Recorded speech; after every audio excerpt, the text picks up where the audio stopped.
I think it's a connection between you and the material, and I think it happens the first time that you read it, and I think it sort of comes off the page and you can hear it like a piece of music. It sort of starts to play itself in front of you.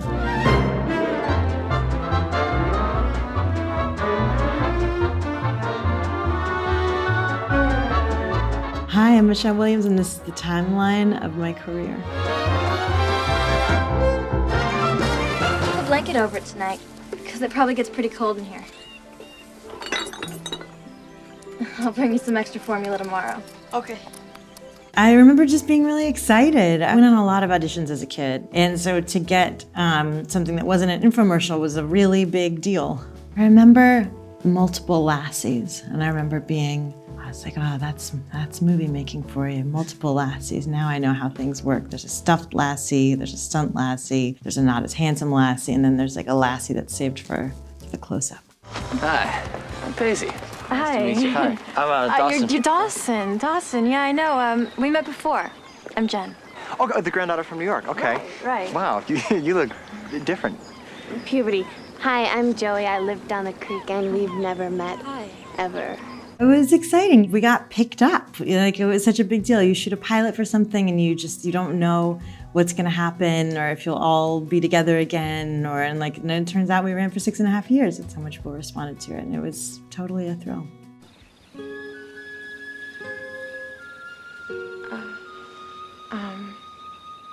I should go. But thanks for everything, Dawson. But I'm just gonna pretend we kissed, okay? I mean, I always took it very seriously, maybe a little bit too seriously. I think they thought we were kind of like annoying kids because I was like, I have a note, or I don't want her to do that, or I don't want her to say that. But I think I was learning how to have a voice, and I felt very connected to the character because I played it for so long. And I think I was so young when I played that part, and my identity was still sort of forming. And so, we were kind of meshing with each other. And so I took it very personally. And then you come back looking all perky. And said you caught a bunch of brownies and you ate them up. Do you remember? I looked in that case first chance I got, and there was my note still tied there. That line hadn't touched water in its life. Doesn't mean nothing, Omar. Don't try and fool me no more, Ennis. I know what it means. My experience maybe is that the perception that the film could change was for men to see themselves in love with each other. That was a perception that love, I think, offered a kind of self-love that hadn't been given to them in cinema before. That was the experience that I had, that people were so grateful to see themselves in this way. I think that what the two boys did was, at the time, incredibly brave, and maybe even now still would be considered brave. I don't know, but I know that wasn't really on my shoulders. It's like in the way that it was on theirs. It's one of those roles that you dream of, but I never could have anticipated what sort of impact it would have. I just wanted to play it so badly. Hey, Lou. Hey. Hey, Lou. Do you miss me? Huh? Do you miss me? Huh? I do like to work with dogs. I like to work with an animal. My favorite animal now is the monkey, though. Man, what an actor. I don't think I really felt any pressure in making Wendy and Lucy because nobody cared that we were making Wendy and Lucy. It was a 6-person crew, but it was precisely like the arrow on the target of the kind of work that I wanted to be doing, the kind of work that I had always wanted to do, and then here I was, even though nobody cared about it. I was familiar with Kelly's work. I had seen her other films, which is why I wanted to make Wendy and Lucy, but then all of a sudden, people saw it. And it's still maybe the movie that when people come up to me and they say that they love Wendy and Lucy, it has a really special place in my heart because you don't really make a movie like that thinking really anybody's gonna see it. You're really just kind of doing it for yourself. And it really, I think, announced Kelly as the filmmaker that she is. And now we just had a movie at Cannes together, and she has a cinema dedicated to her at the Sorbonne. She's the only woman to have that honor. So, that's where it all started is very meaningful to me. You're hungry, huh? Bet you are. Come on, let's go.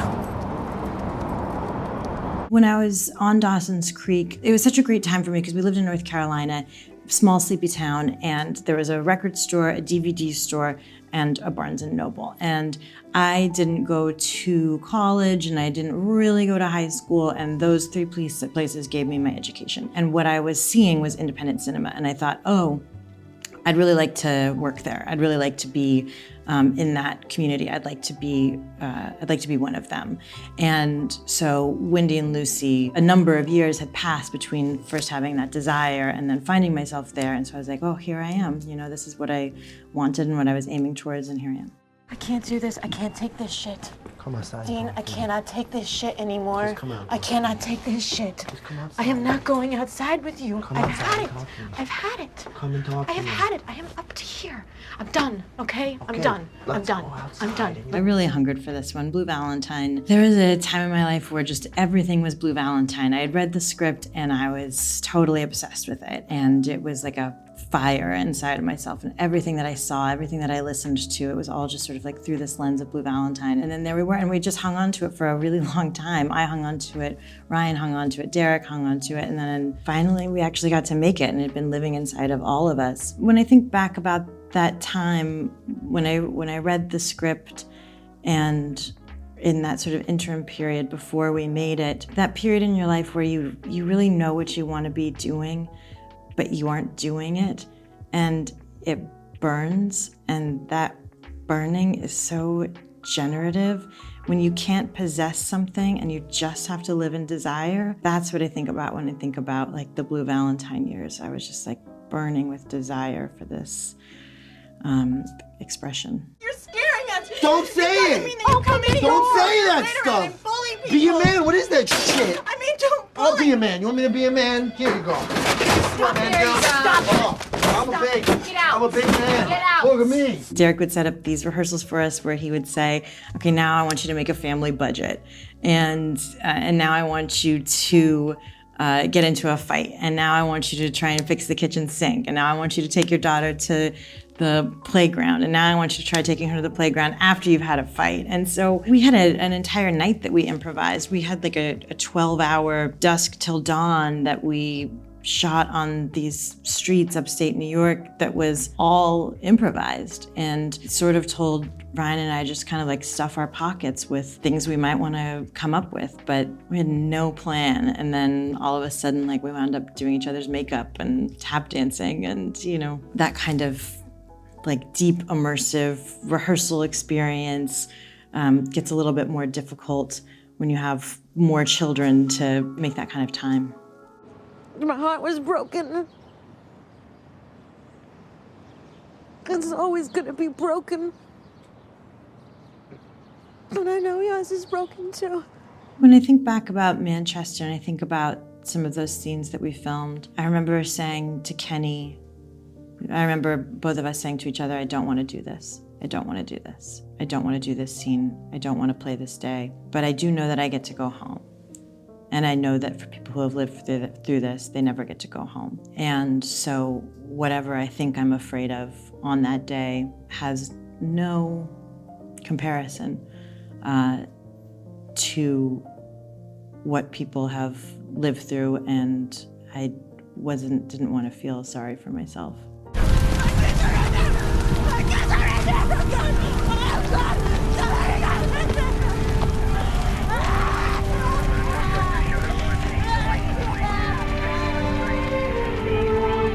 That day, that night, after the fire is kind of a blur. It's just sort of like one big emotional blur. Kenny is right there with you, and his scripts are so beautiful and so poetic, and they look very simple. It's a lot of overlapping dialogue. It's a lot of pauses. And the reason that they're so perfect, and then when you see them, they kind of are transcendent. Like, Kenny's lived through everything. He said, the reason that I know where to put the or the or the is because I've said it out loud. I've played each of these characters by myself at home in where I'm writing, and that's why I know where they go, because I've said it for them. So there's this person behind the monitor who's like walking your path with you, and I don't know, I remember feeling that on all those really difficult days. This isn't the life I promised you. But I have everything I want. What if I had the What do you call those two girls? Hey, you partners, look who moseyed into the corral! It feels good. Those songs come on the radio and I'm singing them. I hear it in the grocery store and I want to dance to it. The Greatest Showman sequel, part 2, come on. This is the greatest show. We won't come down. And the sun can't stop us now. Watching it come true, it's taking over you. This is the greatest show. That movie makes you feel good. People love it. Kids love it. Grown-ups love it. I love it. More, please. Make up your mind to have. They're not gonna let you do this, you know. No regrets. Who's that? George, Hal, the audience, critics. You can't do a strip tease on Broadway. You think it's vulgar? Gosh, TV had changed a lot, and everybody kept telling me it was different now, and that it was really a place where you would be fully supported, and people were making like really interesting work, and gosh, I just totally found that to be true. Like I loved working for this network. I loved working for FX. I loved the belief that they put in all of their artists. You know, they really gave us so much liberty and support, because when you're singing and you're dancing and you're aging and you need a lot of help. Like you really need the right things, and the right things cost money. The right teeth cost money. The right prosthetics cost money. The right dance teacher costs money, and that's how you are enabled to do, you know, go to another level with your work, which is ultimately for them, and they seem to understand that transaction. So I found it like a totally thrilling place to work. I love the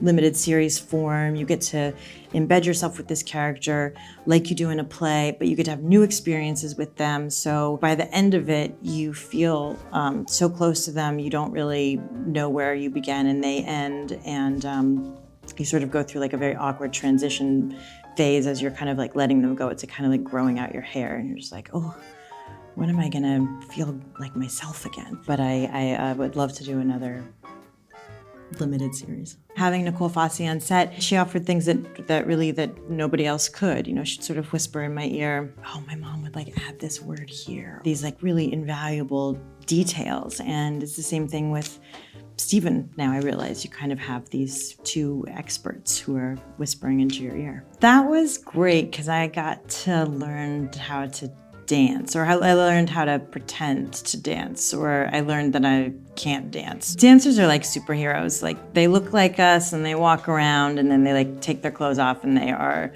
not of this earth. I love their tenacity, and I love how dancers are in pain. They're always in pain and they power through it, and they make it look so glorious and make you think that you can do it, but you can't. But I just loved being in their world.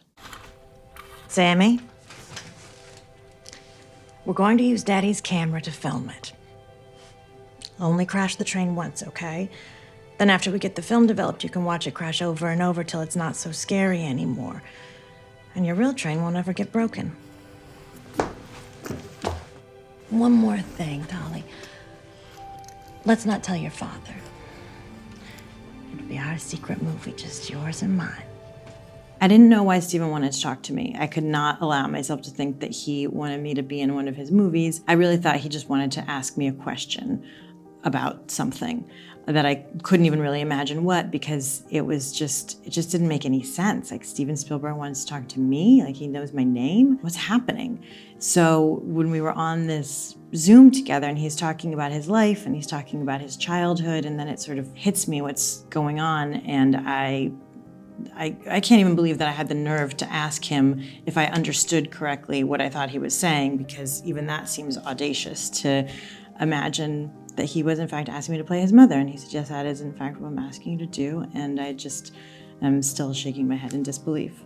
I don't know, I think the only way that I approach this role differently is like the accumulation of years. Like I was 41 when I made it, and so I couldn't have made this when I was 39 or 22. Like I couldn't have made this at any other point. I wouldn't have been ready until I was 41. So I brought 41 years to it. We talked, he shared, like open heart, open hands. What a memory he has too. You know, he carries all of this richness with him, and then he just sort of like lays it at your feet, and you get to sift through it and find what's most useful, and then take it to work with you, and then what you're bringing makes something else occur to him, and then it's just like throwing a ball back and forth, and you're just kind of like watching the trajectory together, and like then sort of seeing how much further you can go.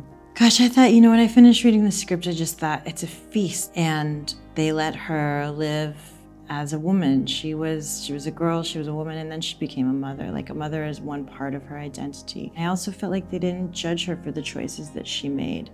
I felt like she was allowed to live without punishment or apology, and that really the way that she lived her life is celebrated by the way that Stephen has lived his life.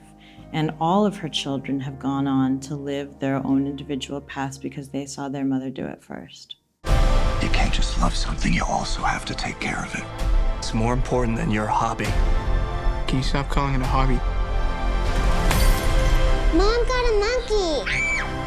Why'd you get a monkey? Because I needed a laugh.